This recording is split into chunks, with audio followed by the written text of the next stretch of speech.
Hey guys, sorry, I'm missing a couple of tickets.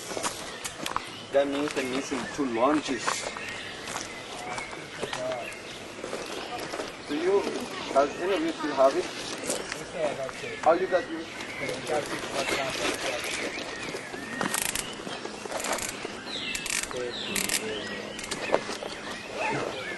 Okay, this is our major challenge for today. The main pyramid of Chichen Itza. Unfortunately, when Spaniards came, they took some of the stones of these 2 sides, south and east, and they used all those stones to build a hacienda, which is behind this place. So archaeologists are using only original stones to do a restoration. That means that we couldn't restore these 2 sides. Only the other 2 sides were restored, the one which is facing west and the one which is facing north. They're in a very good shape, believe me. You can, do it, you can climb it on those 2 sides. But there is one side, the one which is facing west, the one which is around this corner, having a rope. So some people practice some climbing and they still don't know how it feels being afraid of heights. But when they make it all the way up to the top, they get a little panic. And they usually search for the best way and the best side to make it down. So when they see the rope on that side, people think that's the easiest side to make it down. And no, big mistake. The rope was put on that side because it's actually the worst side to make it down. Yes. Why is that?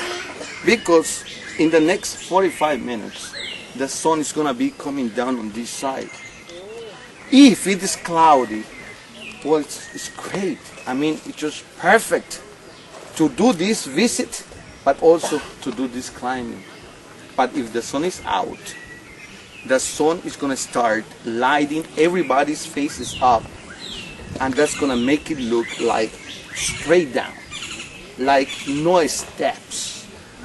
That's why the only way to make it down on that side will be backwards by hanging the rope.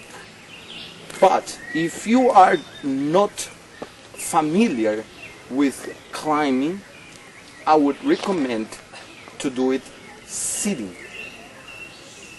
Step by step, sitting down your body. It helps, believe me. And if you got a very good practice on climbing, well, I would recommend to do it just like ancient Mayans did it 1500 years ago, sideways.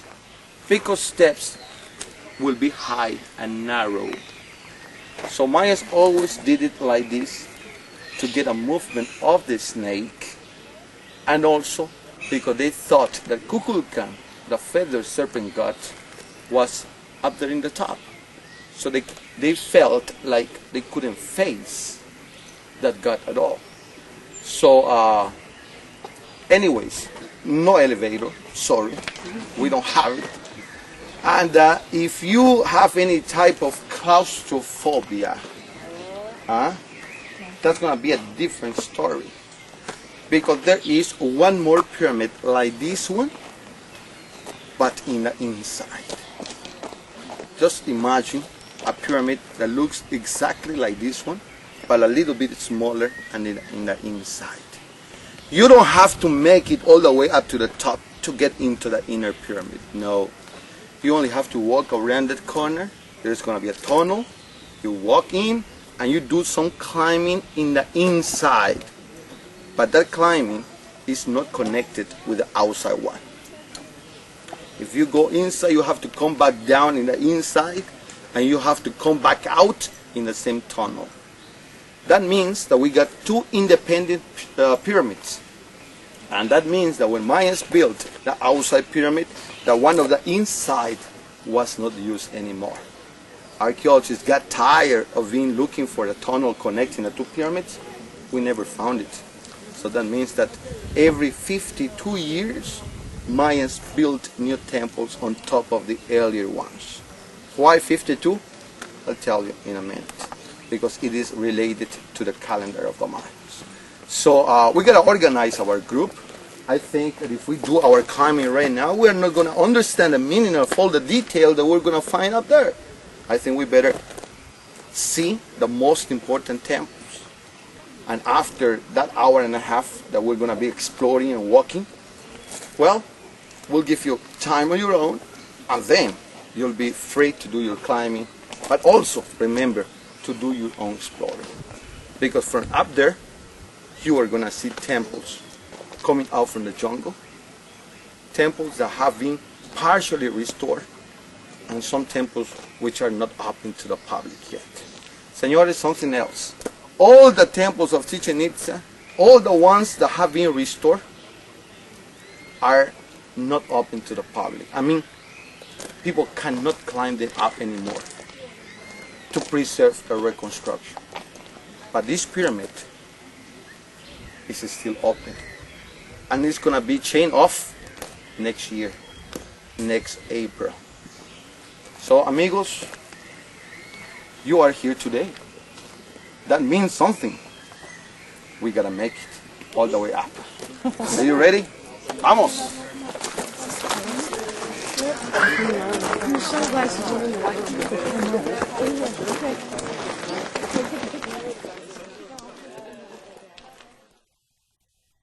Everything started over there. Okay. 5 hours.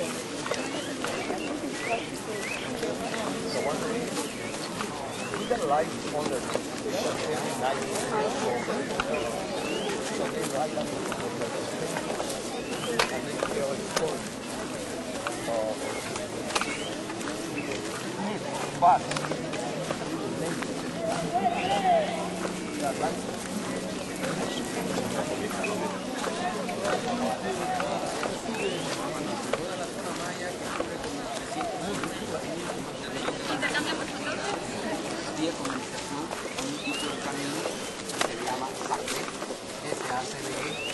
Camino sagrado, y el medio de comunicación de estas personas era caminar, no utilizaron la rueda, no utilizaron caballo, toda la zona maya.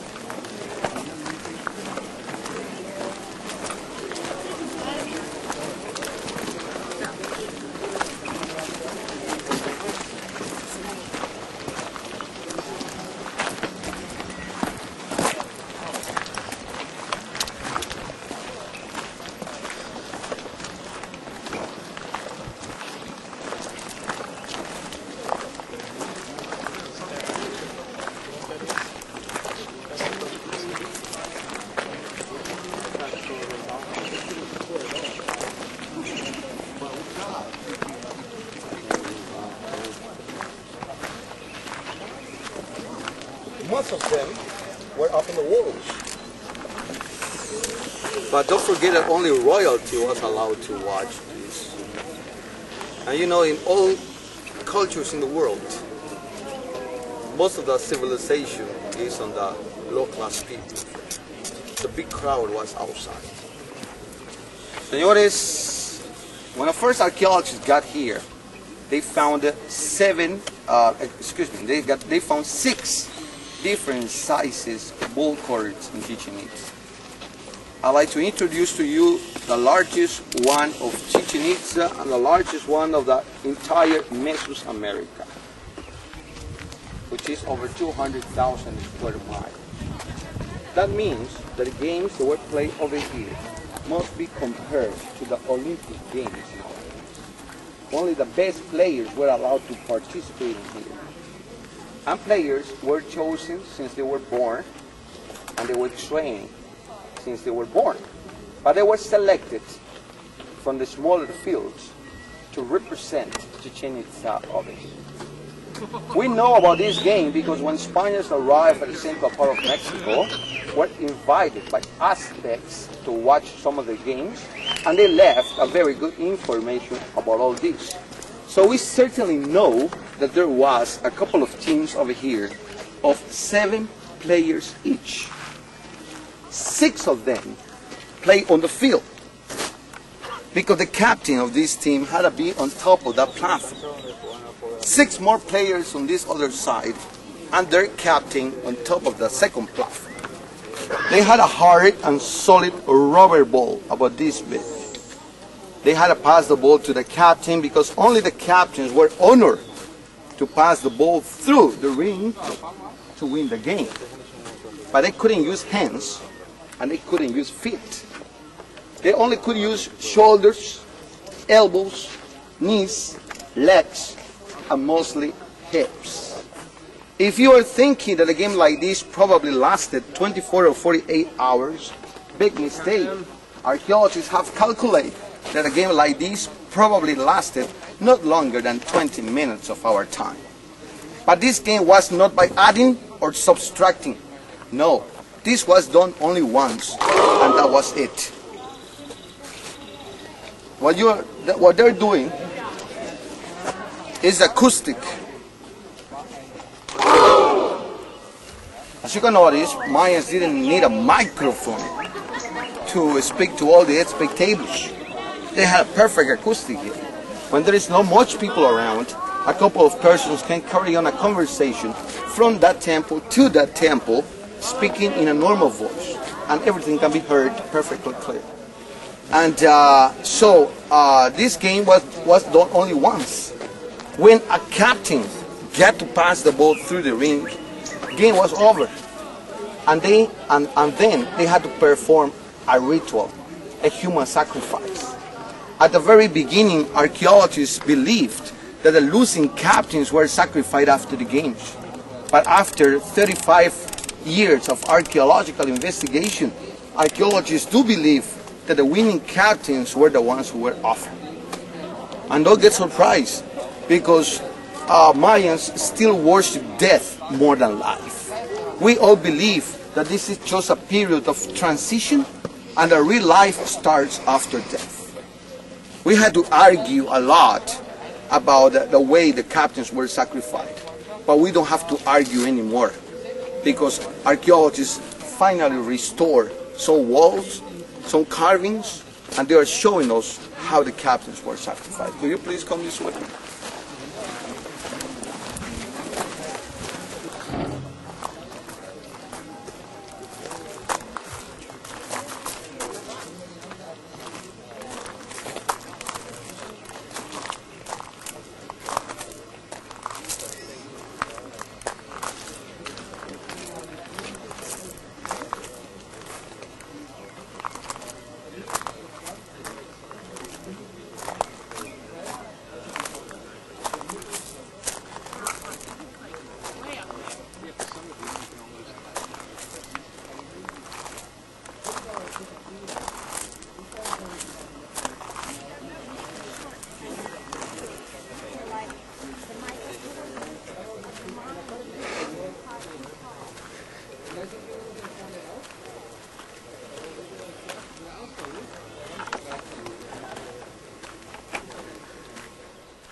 Hi, Jeff.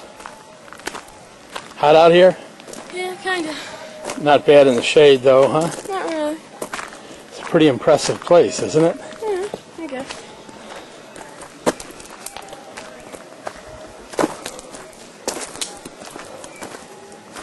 There's the pyramid. Yep. Again. That's it. That's one heck of a place, isn't it? Got a picture of it. Did you? Yep.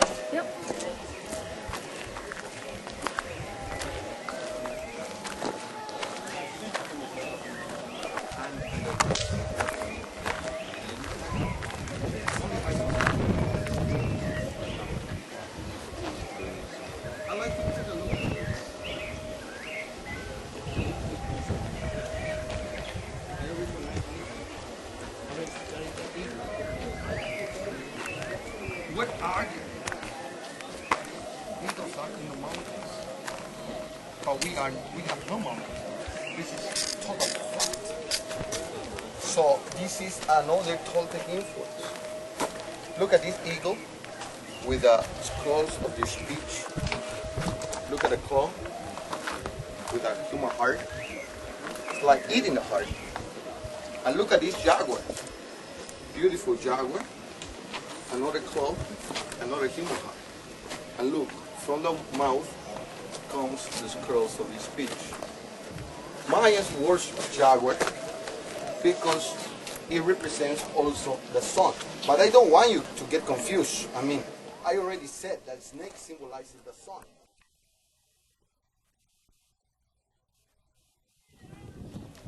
So that means that this is all part of it. The guy's not even doing it. To be honest, Going diagonally. astronomy in the world. He said to go along the stairs, didn't he? Yeah. You have to go all the way along. But the pyramid is wrong. The pyramid is completely wrong. Sitting in the middle. 35 years ago they said, sorry. Oh, now we are so sure that money is new and we're doing it. Because mine, even very they use the pyramid as a solar clock. Wow. That one over there, I can get right up on it. I think before I go any further, I would like to represent something graphically to you to understand this logic. Let's imagine that you are Mayan and you are in the middle of the jungle trying to survive. The first calendar that you're going to need has to be based on something that will still show you when to plant your crops and when to harvest. Which celestial body I'm talking about? The moon, the fertility goddess. Big influence on human beings, mostly women, but also on the crops. So the first thing they needed to know is when to plant their crops and when to harvest. So this calendar was based on the moon and it had 260 days. But Mayans, we still count from 20 to 20. I mean, we have a vigesimal system. Mayans developed the first concept of nothing or zero in mathematics.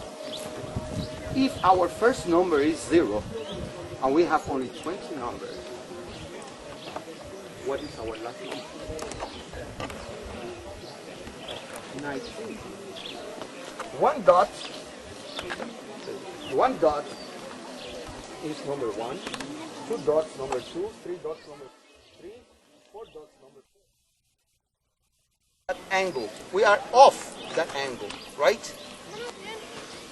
Since we are off at that angle, I need you to tell me if you can still get the sound of the bird from over there.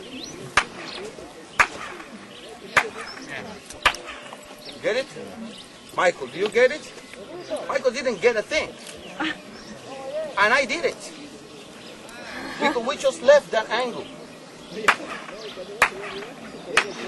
We don't get it. What does that mean? Thank you, Michael. What does that mean? That means that some people were placed at specific point to get what that guy was talking about. But some people, even in a good class, never got it. And that was thanks to this wonderful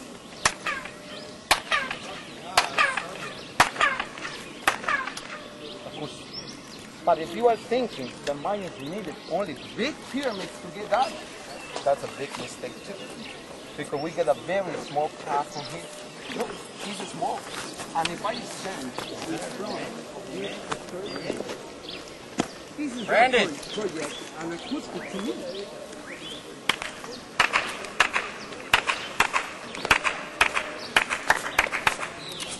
In 1984, I was honored to participate in one of the diggings in Chichen Itza.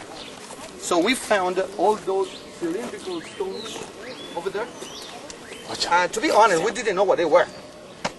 But archaeologists were working on the other constructions, and we started to put all those stones together, just like the way they are, trying to symbolize like a marimba. You know what a marimba is? An instrument, Caribbean instrument. So we started to hit the stones with the smaller ones. Ding, ding, ding, ding, dum, dum, dum, dum, dum. And we got different musical sounds. We did. So we put the stones back in there, just the way we found them.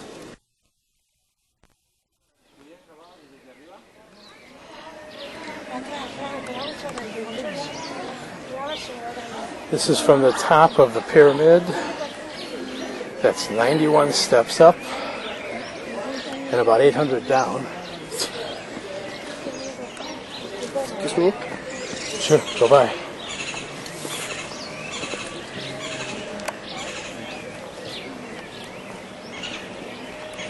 These are more ruins that are out in the jungle that as of yet have not been excavated. See some pretty neat things.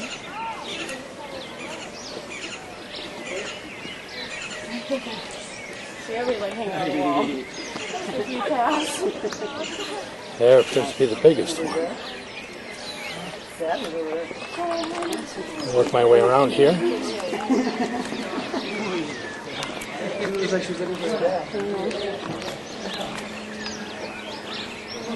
Annie? Yeah? From the entries. There's the jungle out here surrounding Chichen Itza. Coming around one corner, facing the east. Down below is the Temple of 1,000 Pillars, as they call it. It's the one where the rattle sound can be heard when you clap.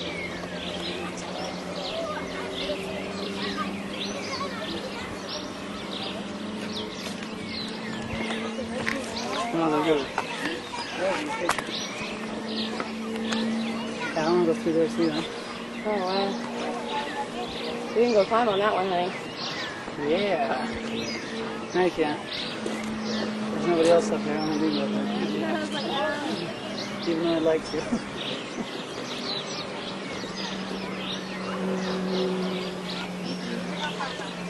But he said there's a pyramid inside the pyramid. How do you get in? Down below. Down below? Down at the ground level. Okay. I'm just going to pour it here in a minute. We're still trying. I want to get it like trying to turn up and see all the back there.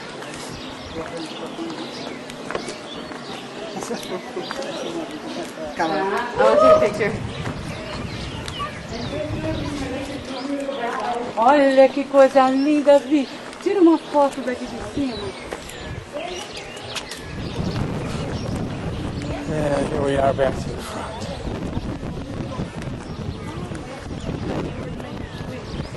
There's Jason. And don't see Mom and Jeff. They are definitely walking around somewhere though.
Presented. Recording.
The feathered serpent, and that here you can get the sound of the bird and the rattle of the snake. Jay, do the sound. Clap. You'll hear the serpent. Now as we move to our left, look out, Jeff. It did it. We should get the sound of the snake. Turn that way.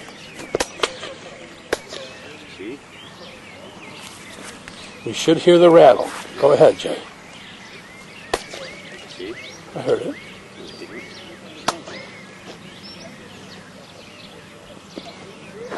There, of course, is Mom taking a picture of us.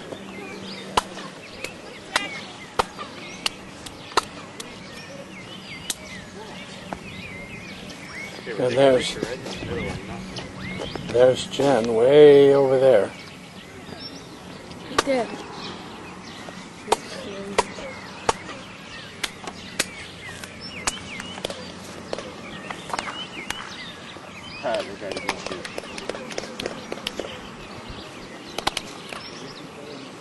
Okay, I guess that's it. As it is beginning to rain. So here we go. Bye-bye, Chichen Itza.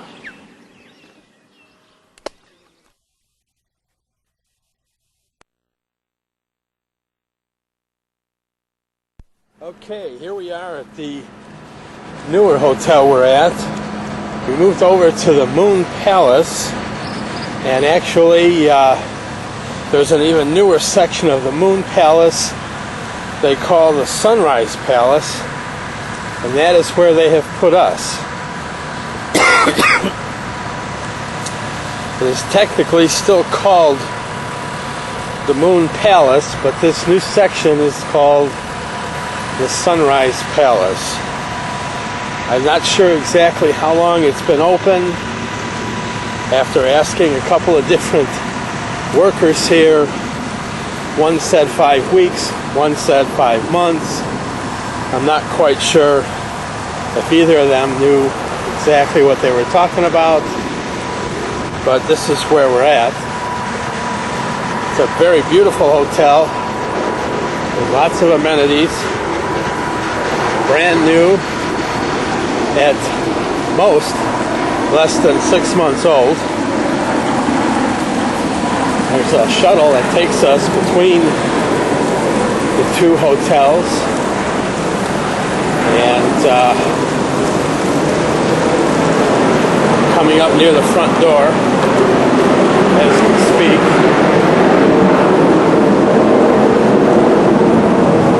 See a lot of people leaving right now. This is Sunday, so a lot of people probably going back home today.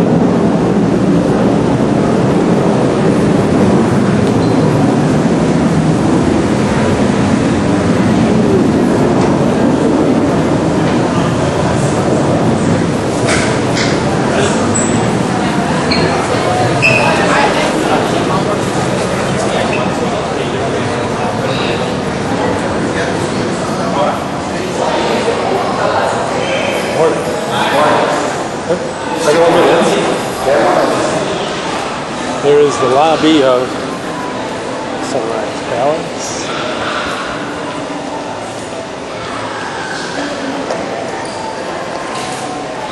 Escalators go up to the ballroom. There's the check-in and check-out for the Palace Club people.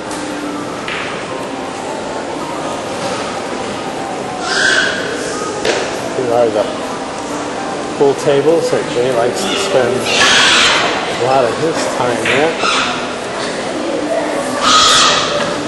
We had a good time playing here last night.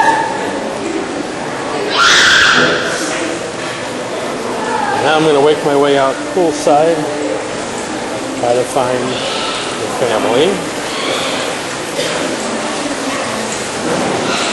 I'll be back on in just a minute.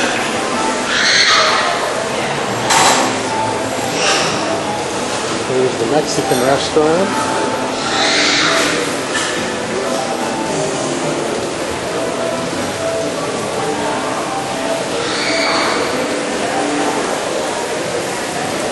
See you soon. Here's the outside way going out towards the pool. Bye.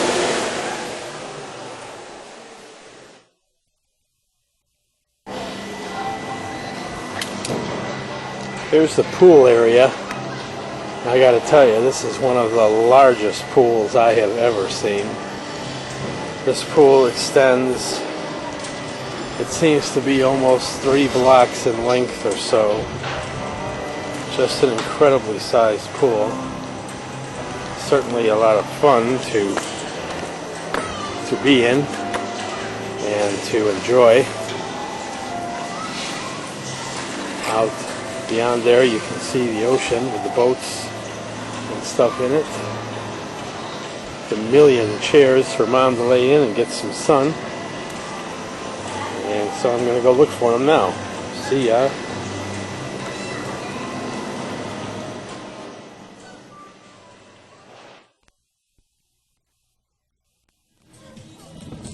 Alrighty, Jeff. Move out that way more than I can maybe get them. Sorry. How you doing, Jeff? Jeff.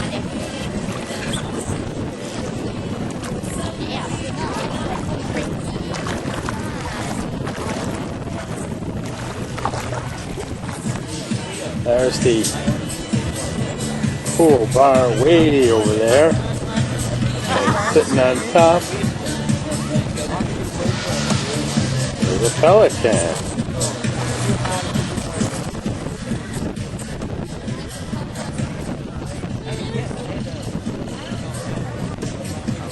Wow.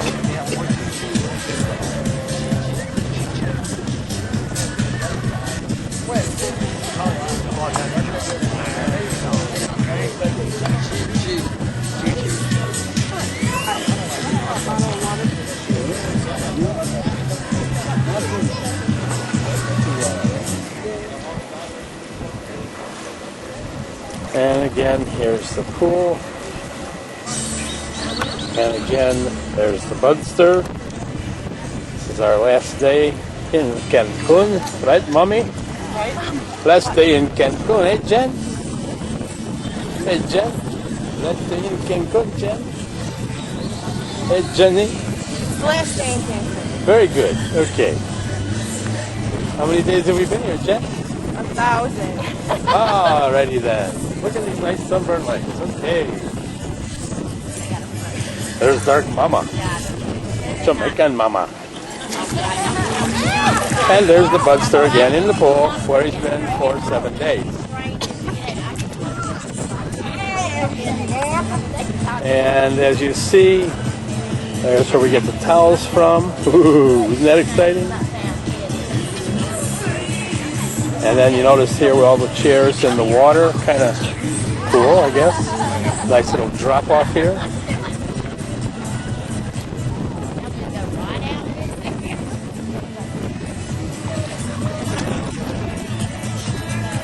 There's a bar with swings for seats. You might see it as I come in on it.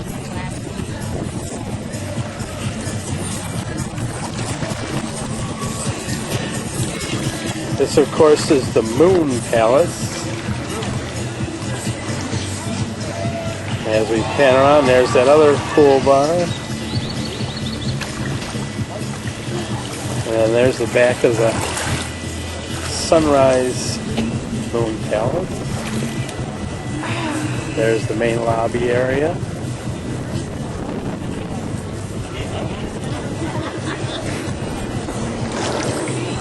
Our rooms are out kind of in that direction out that way on the first floor.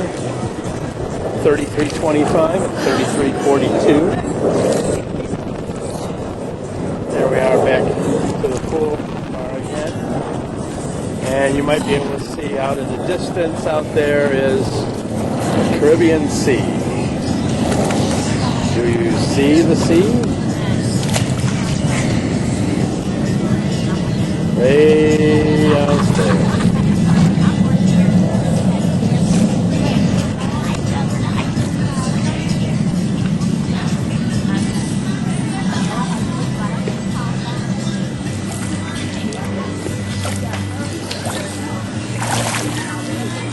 Hey, bud. Hey there. Who's in the pool? Me. Cool. Cool in the pool. All right, well, that's it for vacation, huh? See you next year on vacation, huh? Bye.